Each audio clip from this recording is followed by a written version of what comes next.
Well, thanks, Becky and Darin. Great job. Thank you. I'm pretty impressed. Thank you. I'm sure everyone in the building is enjoying it right now. Well, Brenda Tuttle, consultant for Tastefully Simple, will bring you some additional quick and easy snack ideas for your Super Bowl gathering or anytime, really. Hi, my name is Brenda, and I am a Tastefully Simple representative, and today I'm going to show you a few items that you can make for the Super Bowl. The first item we're going to make is spinach and herb bites. I have this Tastefully Simple bread, and it comes in a package like this, and to make the bread, all what you do is put it in a bowl, you put a can of beer in it, mix it up, you want to put it in your bread pan, pour some butter over it, and cook it for an hour. And so I've already done that today. So what I'm going to do is take the bread, and I'm going to slice it up here, and I've already got a few sliced right here for us. And then what we're going to do is we're going to take cream cheese, and we're going to add some onion to it. We're going to add some spinach and herb dip, and all these recipes will be on Sheraton Valley website. And we want 2 teaspoons of spinach and herb dip, and if you put, whoops, that's a little much. This capful is about 2 teaspoons, so we want to put that in. And what we're going to do today is we're going to mix that all up. Let's see if I can get it mixed up here. And what you want to do is take a little bit of it, and we're going to put it on the beer bread. Put it on the beer bread. And then we're going to take these roasted red peppers, and we're going to kind of slice them thin, which I've already done. And we're going to put them on there, and that will make a quick, easy snack. Whether you're having a party at home or someone else's house, it's quick and easy. All of these dips that you see today, you can take mayonnaise and sour cream and just make any kind of dip you want. If you're in a hurry, you just take, I think you want to take, let me make sure I got this right, a half a cup of mayonnaise and a half a cup of sour cream, and people usually have that in their refrigerator. You can put that together, throw 2 tablespoons of any of these dips you see, and throw it in the fridge. If you get unexpected company, you can pull it out, dip it in, if you don't have any beer bread, you can dip it in crackers or chips or pretzels, and it'd be a quick and easy snack for when people come over. And just depending on how well you like red peppers, you might want to just take a few and just put a little piece on there, and then some bigger pieces in case there's people who like the red peppers. I have another recipe for you that's quick and easy. What I have here is 8 ounces of cream cheese. We are going to add cheddar cheese, the finely chopped, and we're going to put all that in here. Then what we're going to do is we're going to take bacon, and again, a capful is about 2 teaspoons. So we're going to fill it up a couple times and add it to this.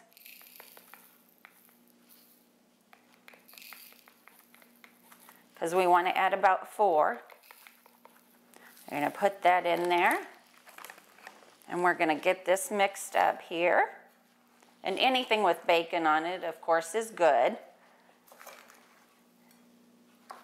And I'm going to get this all stirred up. And then what I'm going to do is just add a couple pinches of Worcestershire sauce. We're just going to add a couple here. If you want more, you can always add more. So we're going to add that. And we're going to mix this up.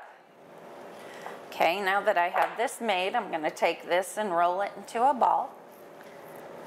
And there's really no easy way to do this, so you have to get your hands dirty. We're just going to make it into a ball here.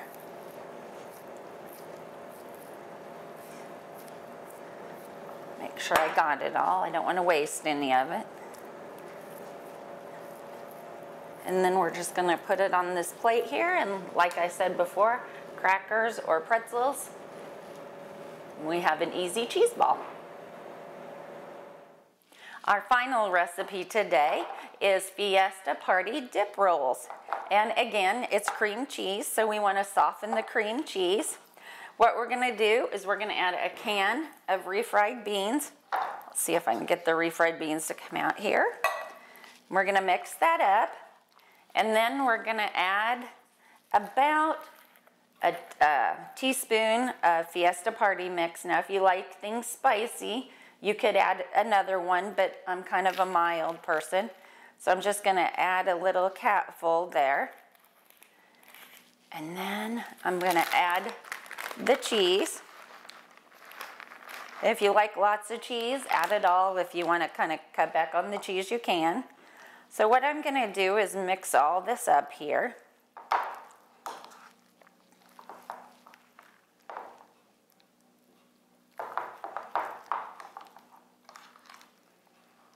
And once I get this all mixed up, which this is easy to do, if you have little kids, they may want to help you with it. They might enjoy that. So we're going to have it all mixed up here. And then what I'm going to do is take a spoon. I'm just going to put it on the tortilla here. I'm going to put quite a bit. That way it covers the whole tortilla. Get this on there. You can also serve this if you like, if people want something to dip it in, you can serve it with salsa to dip in or ranch dressing. And so what we're going to do is we're going to take this and we're going to roll it up. We're just going to roll it up here.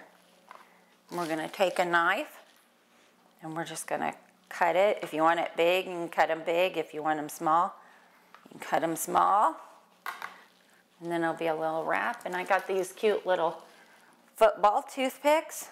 I'm going to put them in, put them right there. You can make them ahead of time and put them in the fridge. And when everybody comes, take them out and you'll be all ready to go for the Super Bowl.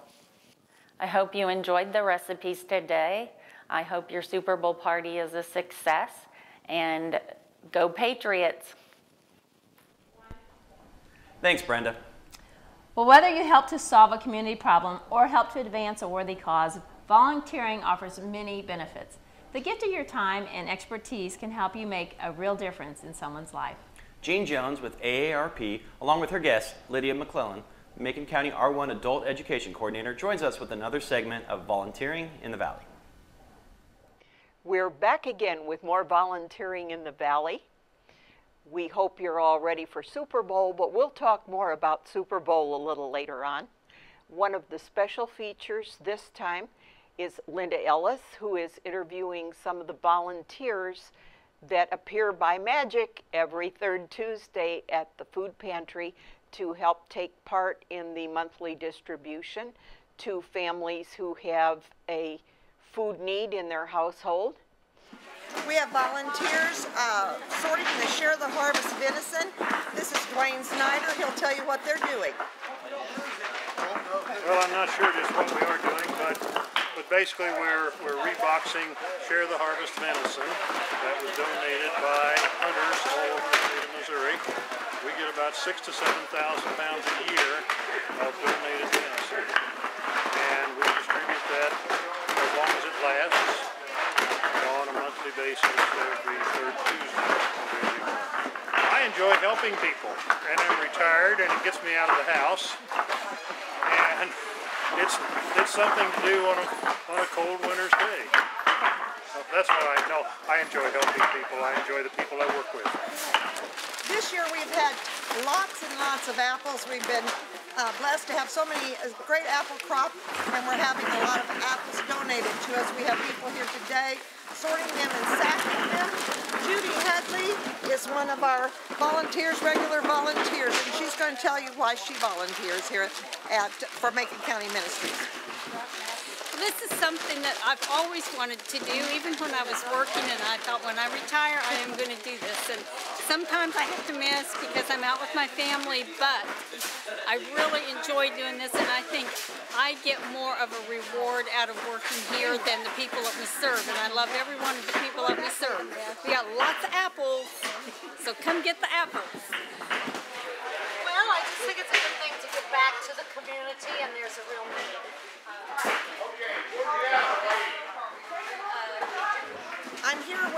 Dave Leslie and Carl Knapp. They're pastors of First Christian Church and the United Methodist Church.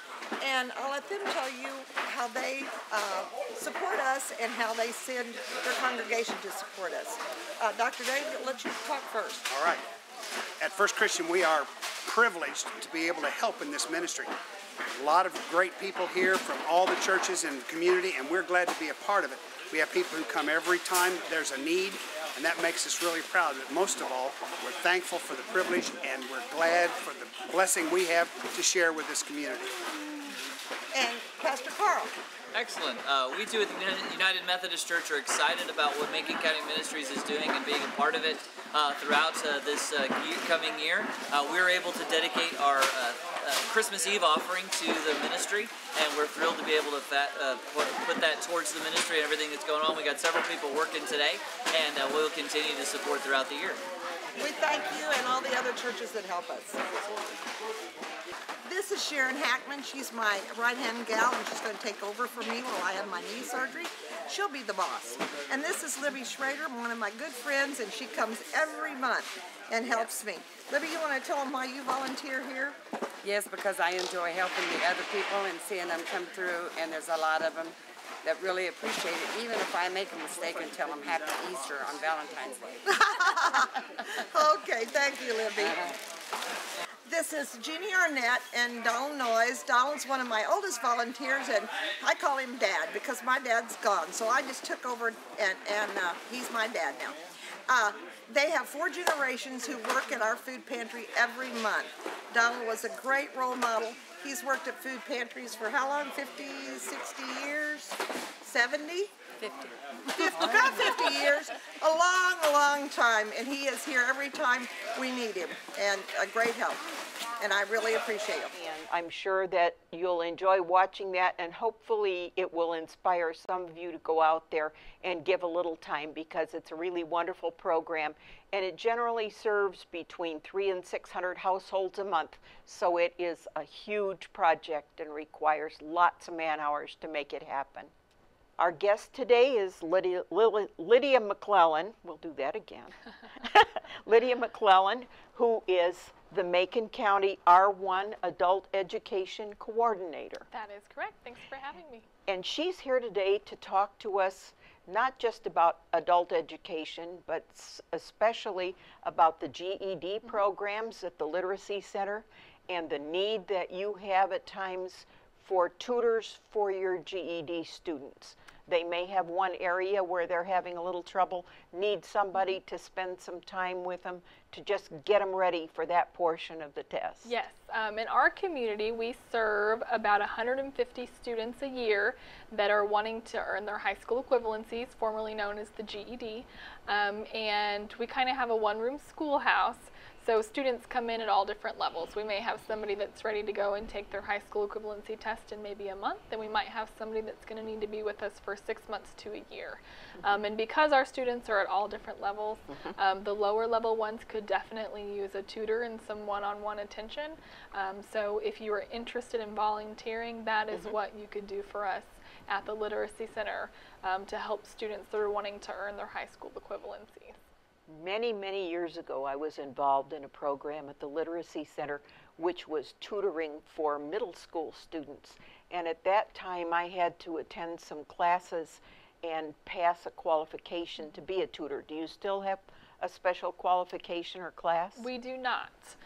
We would do a short background check on anyone that was interested in doing that. We do still have that program. We have a grant through the Dollar General Literacy Foundation, who is a very generous donor to literacy causes. And we offer free kindergarten through 12th grade tutoring to students that are wanting to brush up on any areas they might be struggling in school throughout the day. So if students are interested in that tutoring, they can call the Literacy Center and we can get them set up. And we could certainly use volunteers to come out and tutor those students. Most of our students that come out struggle in the areas of math, and then the elementary age ones, it's usually reading. So if math or reading is your strong point, we could use you at the Literacy Center. Well, I can't tell you the wonderful memories I have about my participation in that particular program, because I got connected up with a family whose oldest daughter was 13, and Mom was sensible enough to realize that math and science for her 13-year-old were beyond what she was going to be able to help the daughter with. Sure. And there were 3 other children in that household. The youngest had not started kindergarten yet. I maintain a relationship with that family to this day. Those 4 kids all have kids of their own, and they all still call me Grandma. Oh, that's nice. You know, a lot of our students, they didn't have a good experience when they were first in school, so that's why they quit going. So coming out to the Literacy Center is the first time they're having a really good experience with education, so they get really attached to the people that are out there. So I can certainly understand that. And it's a wonderful thing for someone like that who's not had a good experience with learning and education to find that it can be satisfying and friendly, non-threatening. Yeah, absolutely. It's been a threatening experience for them in a lot of cases, and maybe we can take some of that away. I think so. I think our students would enjoy visiting with any of the volunteers that want to come out and tutor. Well, and also, I think a lot of the volunteers in those situations become role models as well as just volunteers. I agree. We're going to have some other requests, but right now what I want to talk about is my Super Bowl challenge. Everybody's talking about it, everybody's planning for it, lots of us will watch it. But the challenge is this: are you willing during this Super Bowl season to spend as much time volunteering as you will spend talking about, planning for, and watching the Super Bowl? That's easy enough to do. We've given you several things to think about. You can talk to Lydia. You can talk to Linda Ellis at the food pantry. One or both of those ladies will be happy to put you to work for sufficient hours to do your little makeup time. Of course. Lots of other areas in the community where we can use volunteers. The NECAC office can use somebody to answer phones and do light reception desk type duties. The Community Child Development Center, see Trish Knowles about helping with the young kids. Go out and read to them, play a game, just sit and talk to them, be a surrogate grandparent. Do maintenance chores around the center. Not just the food pantry, but lots of other places need your help. The Agape Cafe, every first and third Saturdays, is serving meals to those in need. There are meals prepared to come in and sit down for a hot meal at the American Legion Hall, or they also prepare and package meals which they home deliver, which kind of takes the place of the senior center meals for a lot of our older citizens and for some of our students who of course don't get their hot lunch at school that day. The senior center can also always use drivers to deliver the meals on wheels or help in the center. We've got many, many, many opportunities in our area. We'd like to hear from you. We'd like to hear about the needs for your particular organization or project. We're willing to put your request on the air, have you as a guest to interview and tell us about your specific program. But just hang in there and keep on volunteering. You'll feel better for it, and the world will be a nicer place. Thanks. We'll see you again next time. Well, Catholic Schools Week is taking place this week. This year's theme is Catholic Schools, Communities of Faith, Knowledge, and Service. Our next guests from St. Joseph's School in Salisbury are Student Council President Sophie Koosman, Vice President Wade Binder, and Parliamentarian Strahan Henry. They join us next to talk about activities taking place this week at their school. And it is Catholic Schools Week, and I'm so excited to be here at the St. Joseph School in Salisbury with Sophie and Strahan and Wade. And they are all on the Student Council, and we're very excited to be talking with them. And we're going to start with Sophie, and she's going to tell us about the activities that are taking place this week here at the school to celebrate Catholic Schools Week. Well, on Sunday, we had a breakfast that some of the student council participated in. We just served regular breakfast foods and drinks. Then the rest of the week, on Monday, we're having a pajama day. We had a pajama drive for all the kids to participate in to be able to provide pajamas to the community during Christmas time. And so we're having a pajama day to celebrate.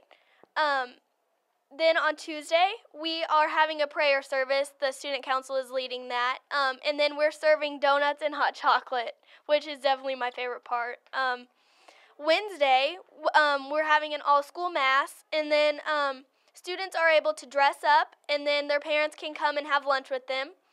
On Thursday, we're writing letters to different businesses throughout the community just to say thanks for all that they do for us. And then Friday, we're having 7th and 8th grade basketball tournament kind of thing, and then 5th and 6th grade is doing a volleyball game, and all the younger kids will be able to watch. So a lot of fun activities, and everyone's invited to those activities to participate and enjoy. Yeah. Well, very good. So what is your favorite activity and why? My favorite activity would have to be the pajama day because it's just, I don't know, I just like it because we don't have to wear our school uniforms that day, and it's just a lot more comfy. So, how about you, Wade? What's your favorite part? My favorite part is the volleyball and basketball. The junior high kids get to come together and participate and be part of a team. So let's turn it. Hold on to it, Wade. We're going to ask you a question about what you like about attending St. Joseph's School. My favorite part about attending St. Joseph's School is that we're like a family here, and we have a good education, and we have a good religion. Absolutely. Well, that's a great reason to come to school, isn't it? And the teachers are pretty awesome too, huh? Yes. Yeah. Okay, well, let's turn it over to Strand. And Strand, my question to you is about the service projects you do throughout the year. There's a lot of things that you do in service to the community, so let's talk about some of them. One of them would be we did a pajama drive for all the kids around town to have pajamas for around Christmas time. So that is why we're having our pajama day on Monday. And we had a food drive for all the local food pantry, and we participated in that, and the winning class of that got to have a party of their choice. Is that the class that brought the most food? Yes. So did your class win? Yes, the 7th grade class of 4 won. The class of 4 won. Yes. Well, that is really impressive. Well, very good. What was your party of choice? I think we're going to have a pizza party. Good choice.